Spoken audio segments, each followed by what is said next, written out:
Yo, how's it going, YouTube? I'm back in the video, and today I'm going to be talking about how I think the Milwaukee Bucks are going to repeat the NBA Finals. Now, what I mean by this video is I personally think the Bucks are in prime position to repeat and win back-to-back finals this year, and I think they are going to do it for sure. And at least I think that they have a very, very good chance of being able to do it. Not many teams in NBA history have been able to repeat, but I definitely think this Milwaukee Bucks team has all the potential and really the really good opportunity to be able to do this. So I'm getting into all that in this video. If you like the video point, hit the like button and subscribe button. It would mean the absolute word to me. And without further ado, without running on too much, just get right into this video. Okay, so the first thing I want to get into for this video is going to be that they are pretty much the same team, if not a little bit better than they were just last season. And last year, they were a slightly better defensive team, but this year they are also a slightly better offensive team as well. So they got a little bit worse in one area, but also got a little bit better, which makes them pretty much around the same skill level of a team they have.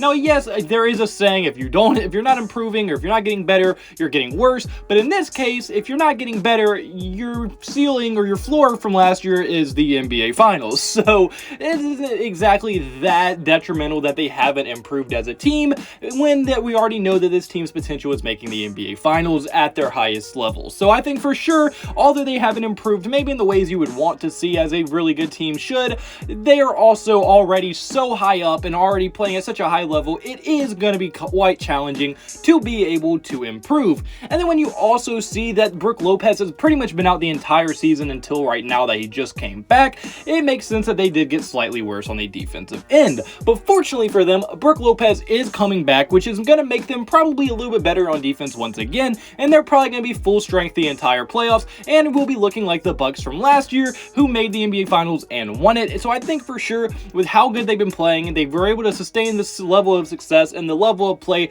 that they had last season. I do think for sure that the Bucks have a chance to make the finals and even win it, because last year we saw them do the exact same thing pretty much, and they were good enough to win the finals. So why shouldn't they be able to be good enough this year? And plus, they're only one game away from tying their record from last year with 10 games left in the season.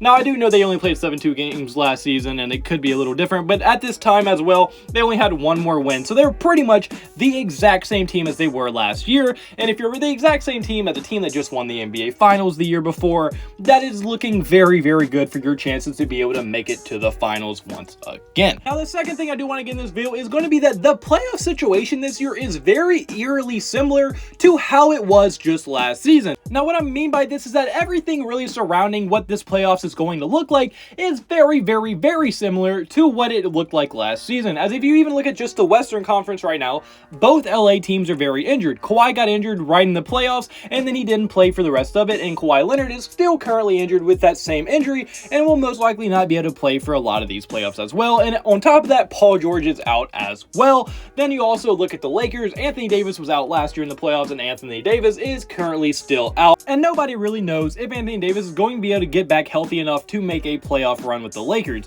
So there's a very, very likely scenario where both LA teams are still going to be very injured and pretty much in the same situation they were in just last season, which pretty much takes them out of final contending status, also making them no longer a threat to the Milwaukee Bucks repeat chances. So that is a very good sign. And then on top of that, the Phoenix Suns are the #1 seed once again. And to make things even worse, the Phoenix Suns, if they do make the finals, will probably have the same narrative that they made it due to injuries, due to how many injuries to some of the best players there are currently. Really, the only big difference is that the 76ers got James Harden, and I do think that will make the 76ers a very, very tough opponent to take out, and I think for sure they do have a chance to beat the Bucks.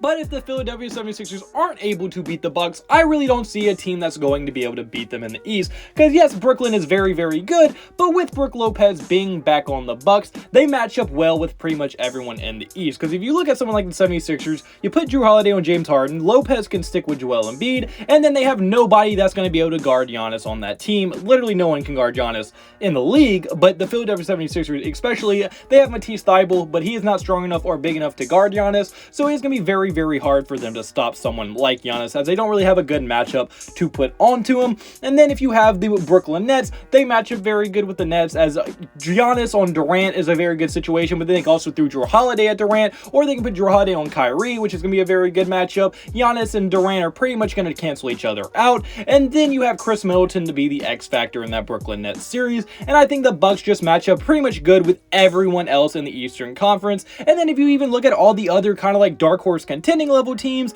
they should be able to beat literally any of them, because like I said, the LA teams are out. The Jazz, although are a very good team, I don't think can beat the Bucks in a 7-game series. The Memphis Grizzlies are a very, very well-built team, but I don't think they stand a chance against the Milwaukee Bucks currently. They just don't have enough matchups. They don't have enough star talent. I just overall don't think Memphis is going to be able to do it.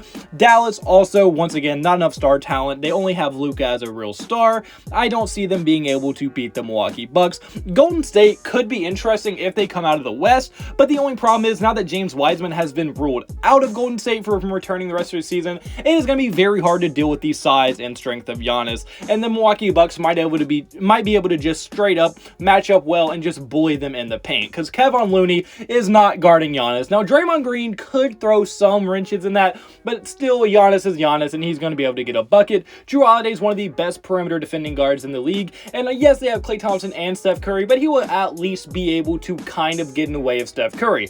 Now, Steph Curry, obviously, there's no stopping him. He's just that good, but with how good of a defender Jrue Holiday is, he's pretty much the best matchup to have against someone like Steph Curry. And then once again, Chris Middleton is going to be that X factor type guy who could cause all sorts of problems for a team like the Golden State Warriors. Now, if the Warriors still had James Wiseman, that would make things much more interesting, because now they'd have Draymond and Wiseman starting together with Kuminga off the bench, and they would be able to throw so many athletic, long, strength, very good, different type of defensive strategies at Giannis that could really throw off the Milwaukee Bucks. But without James Wiseman, I think they really lack the size and the athleticism and ability that it would take to really deal with a team like the Milwaukee Bucks. So unfortunately, that's going to be for this video. So comment below, do you agree with me? Do you think that the Milwaukee Bucks are a very good team? Do you think they can win the finals? Do you think they're going to repeat? If you don't think they're going to repeat, comment below who you think is going to win the NBA Finals. I really want to hear your thoughts and opinions in the comment section below. If you like the video point, hit the like button and subscribe button. It would mean the absolute world to me, and I hope you have a blessed day. Have a blessed day. So you have a blessed day. All glory to God. See you in the next video. Goodbye. Boo. Blah.